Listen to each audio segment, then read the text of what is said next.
disertando tu santa palabra.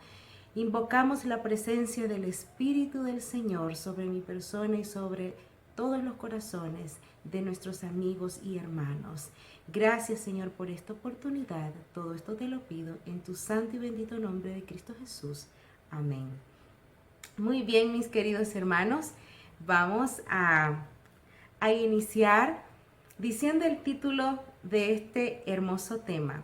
Lo hemos titulado Derribando los gigantes con nuestras debilidades. Vamos a la palabra del Señor y busquemos en el capítulo 17 de Primera de Samuel 17, versículo 11.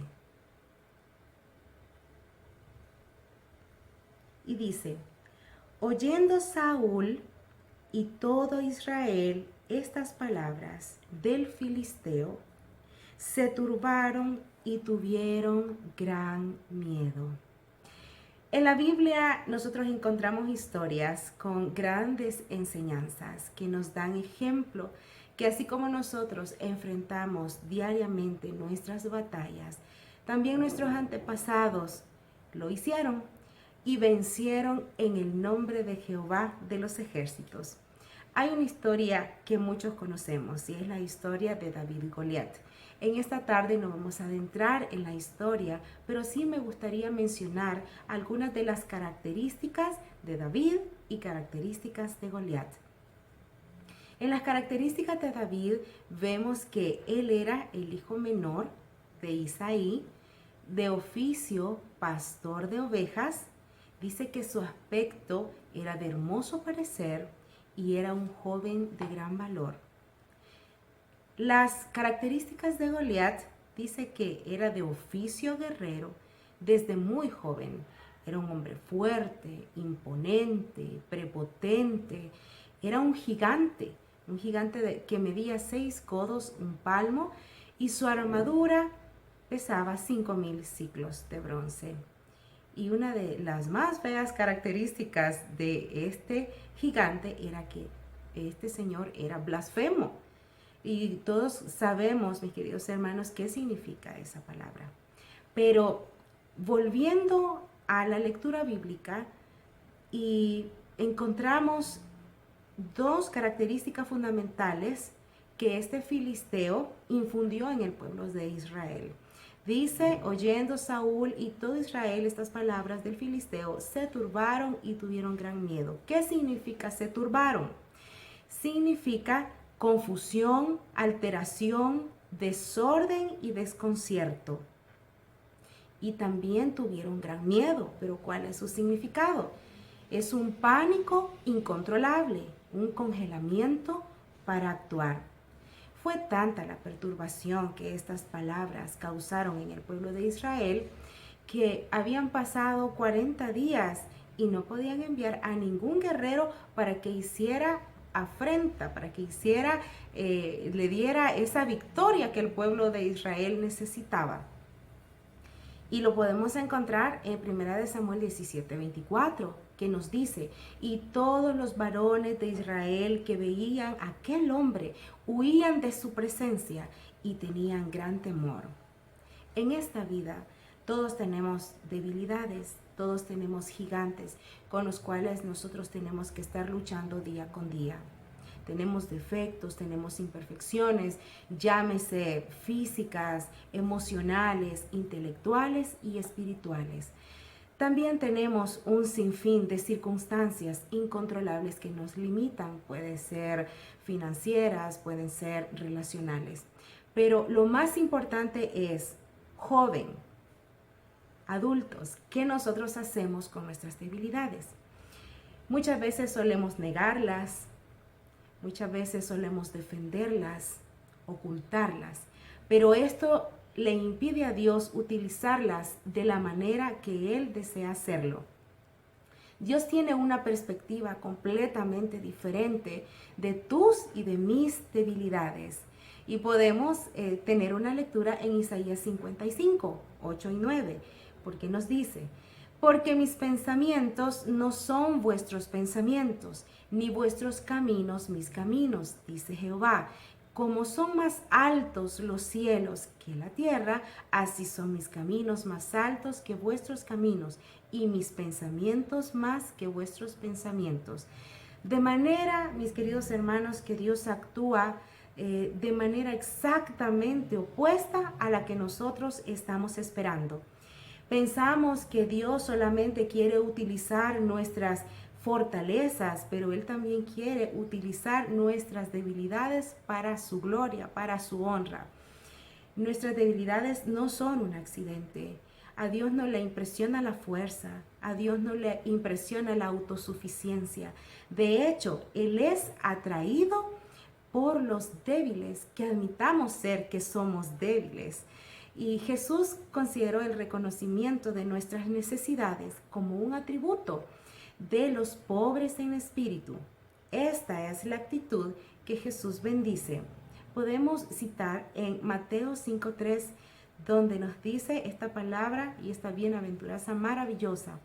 Bienaventurados los pobres en espíritu, porque de ellos es el reino de los cielos. Pero una pregunta es, ¿pero cuál es su significado? Los que comprenden bien que les es imposible salvarse y que por sí mismos no pueden hacer ningún acto justo, son los que aprecian la ayuda que les ofrece Cristo Jesús. Estos son los pobres en espíritu, a quienes Él llama bienaventurados.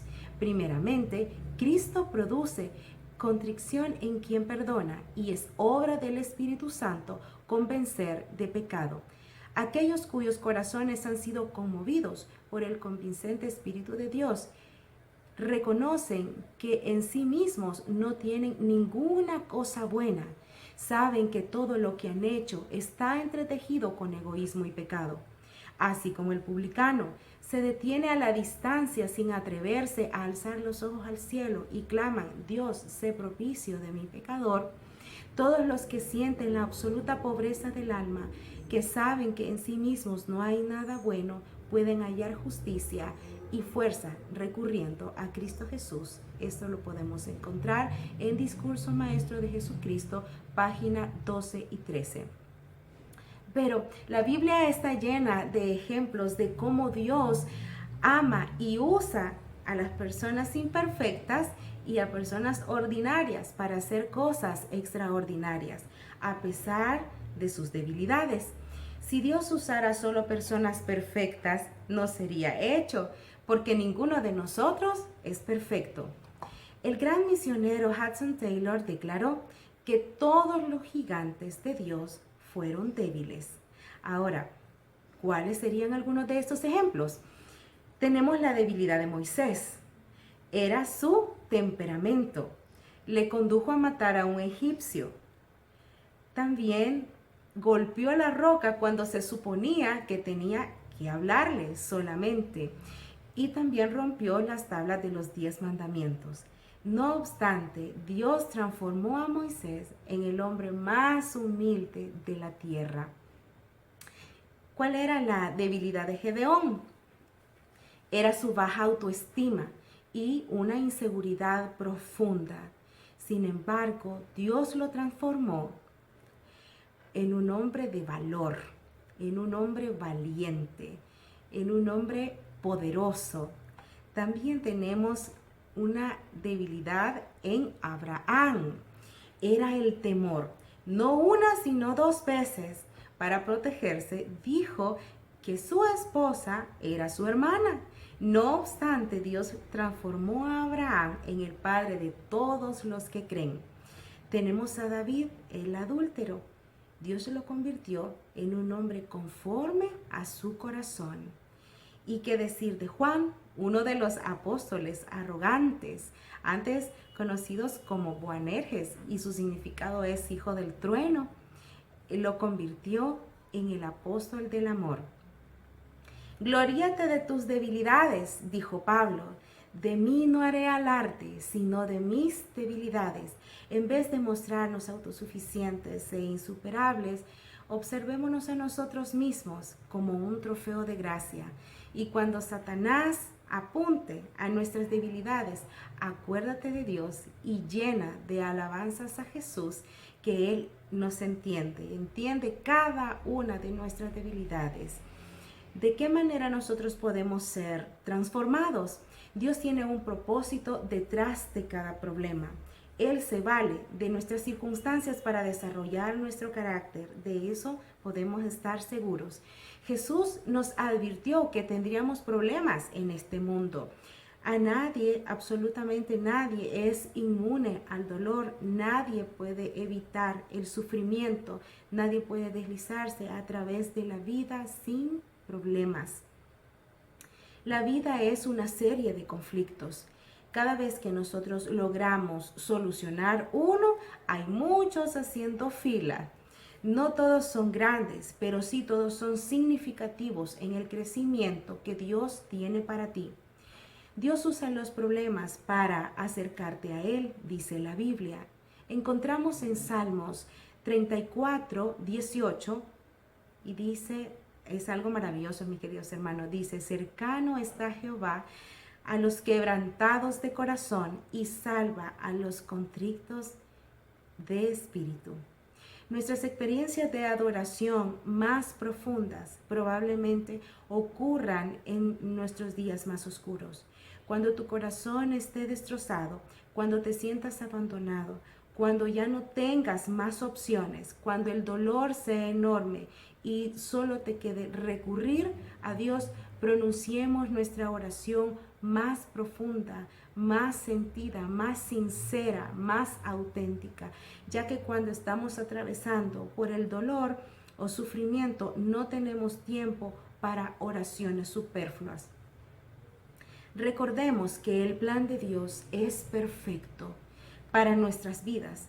Dios es todo lo que necesitamos para seguir luchando. Ahora, me encantaría detenerme un poco, que podamos reflexionar con estas preguntas. Tenemos que contestarnos a nosotros mismos. ¿Cuál es el gigante que quiere destruir tu vida, mi vida? ¿Cuál es el gigante que te derrumba? ¿Cuál es el gigante que no te deja seguir a Cristo Jesús?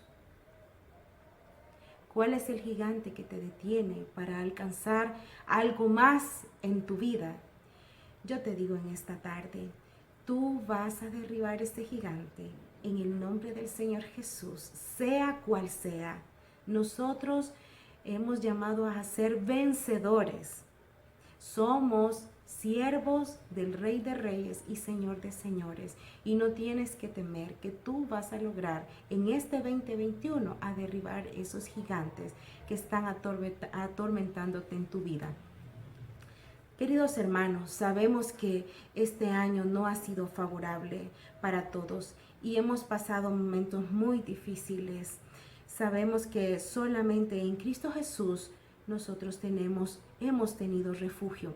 Yo te invito a que sigas refugiándote en nuestro Padre Celestial y en su nombre vamos a derrotar ese gigante con nuestras debilidades.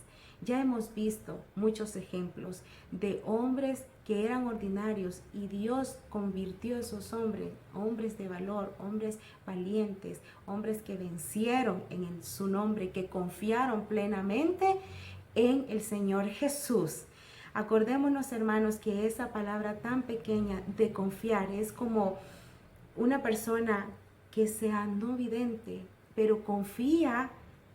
Podría ser en su padre, en su madre, en su familiar, en su amigo o amiga o la persona quien lo esté acompañando. Así tenemos que ser nosotros.